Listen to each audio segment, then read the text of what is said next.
News online Hyderabad తొలి చౌకీలో దారుణం జరిగింది. దుబాయ్కి చెందిన ఒక యువతిని తోటి ఉద్యోగి కిడ్నాప్ చేశాడు. ఒక గదిలో బంధించి లైంగిక వేధింపులకి పాల్పడ్డాడు. 3 రోజులుగా ఆమెని వేధించాడు. ఆ యువతి సోదరుడు షీ టీంకి ఫిర్యాదు చేయడంతో విషయం బయటకు వచ్చింది. నిందితుడిపై కేసు బుక్ చేసిన పోలీసులు అతన్ని అదుపులోకి తీసుకుని విచారిస్తున్నారు.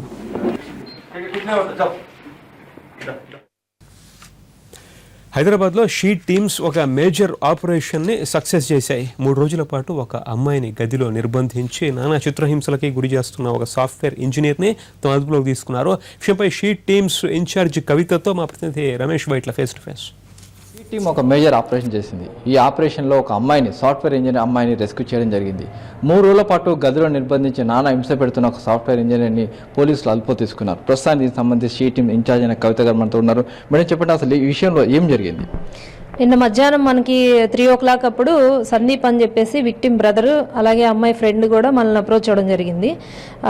ఈ అమ్మాయి వాళ్ళ ఫ్రెండ్ ఫేస్బుక్లో ఒక మెసేజ్ వచ్చింది. తను ఇట్లా ఉన్నట్టు పెట్టింది. యాక్చువల్గా దుబాయ్లో ఉండాలి, హైదరాబాద్ ఎట్లా వచ్చింది ఏంటి, మేము చాలా కన్సర్న్ ఉంది మాకు తన సేఫ్టీ గురించి, కొంచెం హెల్ప్ చేయండి అని చెప్పేసి మనకు కంప్లైంట్ ఇచ్చారు వాళ్ళ బ్రదర్. సో మనము యాజ్ పర్ ప్రొసీజర్ జీడీ ఎంట్రీ, లీగల్ సెర్చ్ ఇవన్నీ కూడా తీసుకొని టోలీ చౌకీలో ఉన్నటువంటి అక్యూజ్డ్ యొక్క ఇంటికి పంపించడం జరిగింది. ఈ షీటీ మెస్సే Lakshman along with his team వెళ్ళి ఇంటిని నాక్ చేసినప్పుడు అక్యూజ్డ్ వచ్చి డోర్ ఓపెన్ చేసినప్పుడు అక్కడ అమ్మాయి మనకు కనిపించలేదు. రూమ్లో 1 లీటర్ పెట్రోల్ బాటిల్, అట్లాగే ఒక పెద్ద నైఫ్, దాంతోపాటు ఒక రోపు, ఇవన్నీ కూడా లభించాయి. వాటితో పాటు ల్యాప్టాప్, మొబైల్ ఫోన్ కూడా దొరికింది. వీటన్నిటిని కూడా మనం ప్రాపర్గా సీజ్ చేసి మొత్తం రూమ్ సెర్చ్ చేసినప్పుడు బాత్రూంలో ఈ అమ్మాయిని బంధించినట్టుగా మన వాళ్ళు చూశారు. సో ఆమెని రిలీజ్ చేసి వాళ్ళు మన దగ్గరకు తీసుకొచ్చినప్పుడు అమ్మాయి స్టేట్మెంట్ మేము తీసుకున్నాము. ఏంటమ్మా ఏంటి అంటే, తనకి తల మీద, మొహం మీద గాయాలు ఉన్నాయి. ఏంటి అంటే, ఇతను నన్ను మ్యారేజ్ చేసుకోమని చెప్పి ఫోర్స్ చేస్తున్నాడు. దుబాయ్లో నేను వర్క్ చేయడానికి వెళ్ళినప్పుడు కూడా స్కైప్లోకి వచ్చి నా ఇన్అప్రోప్రియేట్ పిక్చర్స్ పంపించమని, అట్లా మాట్లాడమని చెప్పి వీడియో కాలింగ్లో నన్ను ఫోర్స్ చేశాడు. అతను ఇది తట్టుకోలేక నేను వర్క్లో బిజీగా ఉండి కూడా నైట్ వచ్చినప్పుడు అతనితో అట్లా మాట్లాడినప్పుడు అవన్నీ స్క్రీన్ షాట్స్ చేసి పెట్టుకున్నాడు. మా ఫాదర్ని చంపేస్తానని ఇట్లా బ్లాక్మెయిల్ చేసి నన్ను ఇక్కడికి రప్పించాడు. వీసా ఎక్స్టెన్షన్ కోసం నాకు కూడా అవసరం ఉంది. నేను వచ్చినప్పుడు ఎయిర్పోర్ట్ నుంచి నన్ను తీసుకొని రూమ్కి తీసుకొచ్చేసి రూమ్లో బంధించేశాడు.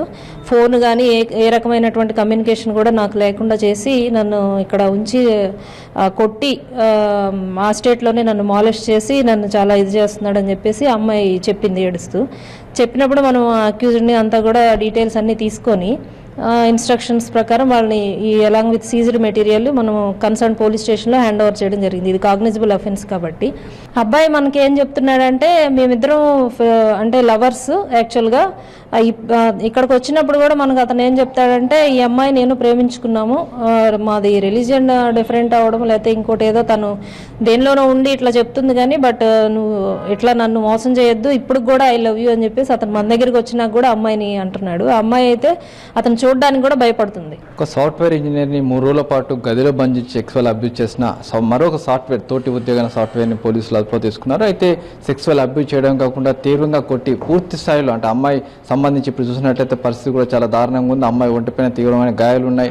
ఏదేమైనా షీ టీం ధైర్యంగా చేసిన ఈ ఆపరేషన్లో అమ్మాయి సాఫ్ట్వేర్ ఇంజనీర్ని కాపాడారు. అయితే ప్రస్తుతానికి అమ్మాయి ఆసుపత్రిలో చికిత్స పోతుంది. మరోవైపు ఏదైతే 3 రోజుల పాటు అమ్మాయిని వేధించిన సంబంధిని ప్రస్తుతానికి పోలీసులు విచారిస్తున్నారు.